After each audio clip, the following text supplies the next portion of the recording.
భగవద్గీత అర్జున విషాదయోగం. తస్య సంజనయన్ హర్షం కురు వృద్ధః పితామహ సింహనాదం వినద్యోచ్ఛై శంఖం దద్మౌ ప్రతాపవాన్.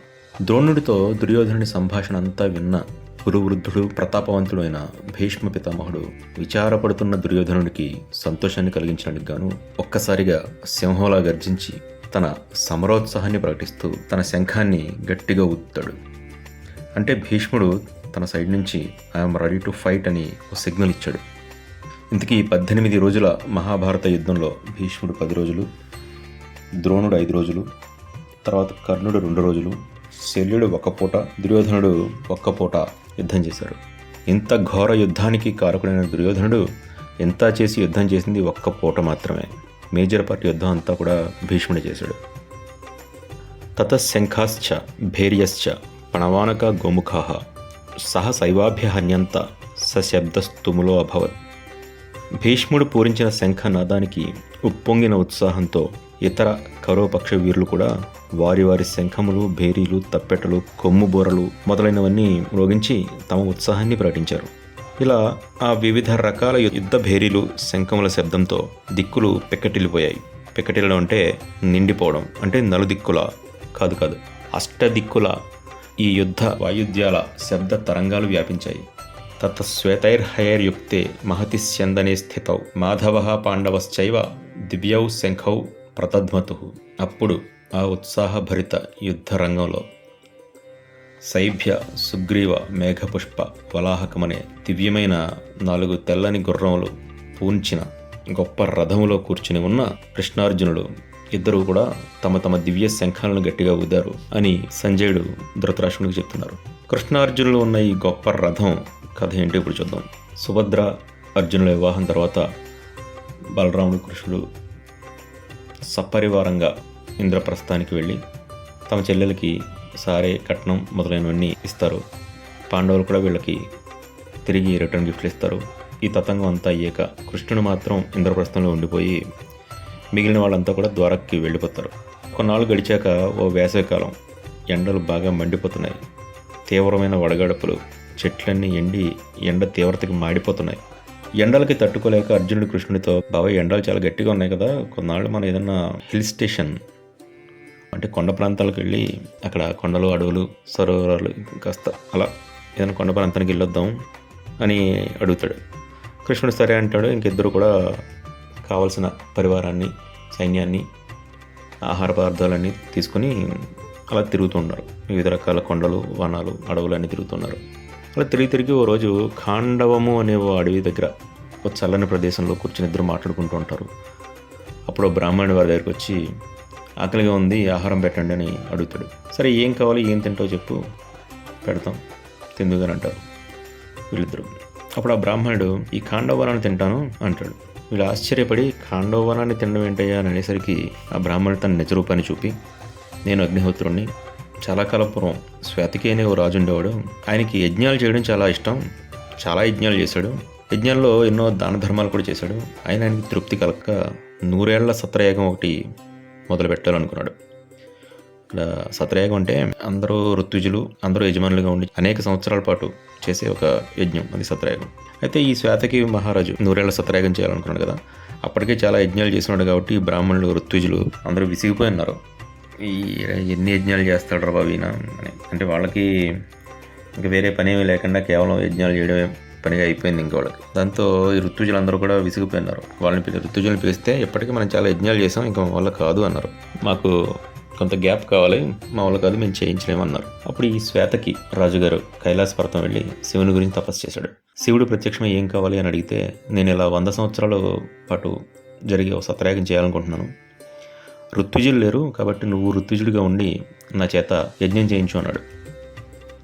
దానికి శివుడు, అది బ్రాహ్మణుల పనియా, అది వాళ్ళే చేయాలి, ప్రస్తుతానికి నువ్వు 12 ఏళ్ల పాటు బ్రహ్మచర్యం పాటిస్తూ అగ్నికి తర్పణం చెయ్యి, అంటే ధారాపాతంగా అగ్నికి నెయ్యి సమర్పించు అని శివుడు మాయమైపోయాడు. ఋత్విజులు లేరు కాబట్టి శ్వేతకి కేవలం నెయ్యి అగ్నిలో పోసాడంతే.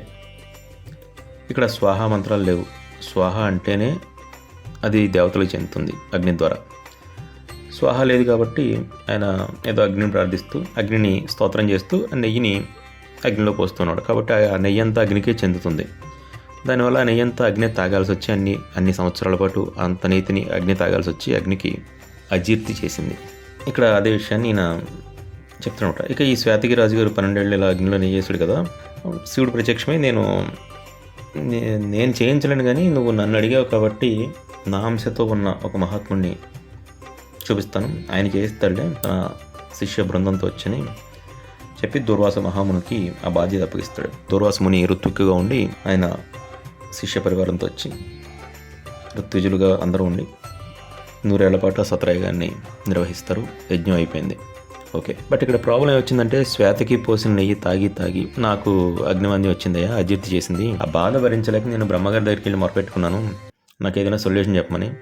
అప్పుడు బ్రహ్మగారి కాండవనంలో సకల ఔషధాలు ఉన్నాయి కాబట్టి ఈ కాండవనాన్ని తినేసేయి, నీ ఆరోగ్యం కుదుటపడుతుందని చెప్పారు. ఈ వనాన్ని ఇంద్రుడు సంరక్షిస్తున్నాడు కాబట్టి నేను ఎప్పుడు ఈ వనాన్ని దహించాలని వచ్చినా ఇంద్రుడు వర్షం కురిపిస్తున్నాడు.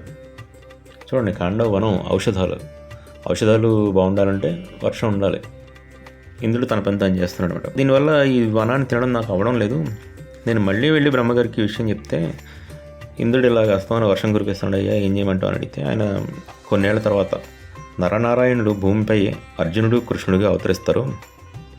వారు ఈ వనం దగ్గరికి వచ్చినప్పుడు నువ్వు వెళ్ళి వాళ్ళ సహాయం తీసుకొని బ్రహ్మ నాకు చెప్పారు. సో ఇంద్రుడు అడ్డుపడకుండా ఆ ఇంద్రుడిని అడ్డుకొని నాకు సహాయం చేయండి అని అగ్నిహోత్రుడు కృష్ణార్జునుడిని అడుగుతాడు. సరే, దేవేంద్రుని ఎదుర్కోవడం అంటే మామూలు విషయం కాదు. దేవతల సైన్యంతో యుద్ధం చేయాలి, దానికి తగిన రథం కానీ ఆయుధాలు కానీ మా దగ్గర లేవయ్యా, ఇప్పుడు ఎలాగా అన్నాడు కృష్ణుడు. అప్పుడు అగ్నిహోత్రుడు కృష్ణుడికి కౌమోదకి అనే గదను, ఉదరస్యను అనే పేరుగల చక్రాన్ని ఇచ్చి, ఈ చక్రానికి ఒక విశిష్టత ఉంది, దీన్ని ఎవరి మీదకు ప్రయోగించినా వారిని వధించి తిరిగి మళ్ళీ నీ వద్దకి చేరుతుంది అని చెప్పి అర్జునుడికి ఒక గాంధీయం అనే దివ్యమైన ధనస్సుని అక్షయ తూణీలను కూడా ఇచ్చి, ఈ దివ్య ధనుస్సు బ్రహ్మగారిది లోక సంరక్షణార్థం రాక్షసులతో యుద్ధం చేయడానికి గాను ఘోర తపస్సు చేసి బ్రహ్మగారు ఈ ధనుస్సు పొందారు. ఆయన దగ్గర కొన్ని వందల వేల సంవత్సరాలు, అంటే కొన్ని లక్షలు అనుకోవచ్చు మనం, కొన్ని లక్షల సంవత్సరాలు అంటే చాలా కాలం బ్రహ్మగారి దగ్గర ఉంది. ఆ తర్వాత బ్రహ్మ నుంచి ప్రజాపతికి చేరింది, ఆయన దగ్గర 64,000 సంవత్సరాలు ఉంది. ప్రజాపతి గారి నుంచి ఇంద్రుడికి చేరింది, ఇంద్రుడు 5,000 సంవత్సరాలు తన దగ్గరే ఉంది, ఇంద్రుడి దగ్గర ఉంది. తర్వాత వరుణుడి దగ్గర కొన్ని వందల సంవత్సరాలు ఉంది ఈ ధనుస్సు, వరుణుడి నుంచి నాకు వచ్చింది. ఇప్పుడు నేను నీకు ఇస్తున్నాను, ఇది నీ దగ్గర ఒక 65 సంవత్సరాల పాటు ఉంటుంది. దీనిని ఏ ఆయుధం తాకినా వెంటనే ఆయుధం భస్మం అయిపోతుంది, అంతటి శక్తివంతమైన ధనుస్సు ఇది అని చెప్పి ఆ గాంధీవాన్ని అర్జునుడికి ఇచ్చి ఇక ఒక దివ్యమైన బంగారు రథాన్ని కూడా వీరికి ప్రసాదిస్తాడు. ఆ రథం అతి విశాలంగా ఉండి దానిలో అన్ని రకాల ఆయుధాలు సమకూర్చబడి పైన ఓ విశాలమైన జెండా ఎగురుతోంది. ఆ జెండా మీద స్వామి హనుమ బొమ్మ ఒకటి ఉంది. ఇక ఈ రథం అంత విశాలమైనప్పటికీ కూడా ఎటువంటి ప్రదేశంలో అయినా కూడా ఈ రథం చాలా సులువుగా వెళ్ళిపోతుంది. ఏది కూడా దీన్ని అడ్డుకొనలేదు. చెట్ల మధ్య నుండి వెళ్ళినా కూడా ఆ చెట్లు కనీసం ఈ రథాన్ని తాకనకూడలేవు. ఎంత ఇరుకైన ప్రదేశంలో అయినా కూడా ఈ రథం చాలా సునాయాసంగా వెళ్తుంది. భూమి ఆకాశాల్లో కూడా ఇది చాలా సునాయాసంగా ప్రయాణం చేస్తుంది ఈ రథం అని ఆ రథాన్ని ఆయుధాలను అగ్నిహోత్రుడు కృష్ణార్జునుడికి ప్రసాదించాడు. అప్పుడు ఆ రథాన్ని ఆయుధాలను ఉపయోగించిన కృష్ణార్జునులు ఇంద్రుడితో యుద్ధం చేసి ఒక్క చుక్క వర్షపు నీరు కూడా కింద పడకుండా అర్జునుడి బాణాలతో ఒక రూఫ్ లాంటిదాన్ని నిర్మించి అగ్ని ఆ ఖాండవ వనాన్ని దహించడానికి సహకరించారు వీళ్ళు. ఆ రథం గురించి సంజయునికి ఆల్రెడీ తెలుసు కాబట్టి ఆ దివ్యమైన రథంలో కృష్ణార్జునులు కూర్చుని తమ శంఖాలు పూరుస్తున్నారు అని ఆ రథం గురించి కూడా ధృతరాష్ట్రునితో చెప్తున్నాడు సంజయుడు. దేవేంద్రుడితో యుద్ధం గెలవడానికి కృష్ణార్జునులు వాడిన రథం ఇంకా ఆయుధాలు అవి. మళ్ళీ ఇప్పుడు ఇక్కడ ఈ కురుక్షేత్ర యుద్ధంలో కౌరవులతో యుద్ధానికి ఆ రథాన్ని వేసుకొచ్చారయ్యే వీళ్ళు. దేవతలు కాబట్టి చిత్తుగా ఓడిపోయారు, ఇక ఈ కౌరవులు అయితే చచ్చిపోతారు అని ఒక సూచన ఈ రథం గురించి వారి ఆయుధాల గురించి కూడా ఇక్కడ ప్రస్తావనకు వచ్చిందంటే సంజయుని ద్వారా. ఇటువంటి రథంలో కూర్చుని కృష్ణార్జునులు వారి శంఖాలను పూరించారు అన్నారు కదా, ఆ శంఖాలు ఏంటి, వాటి విశిష్టత ఏంటి అనేది తర్వాత చూద్దాం. అందరం కలిసి గీతా యజ్ఞం చేద్దాం.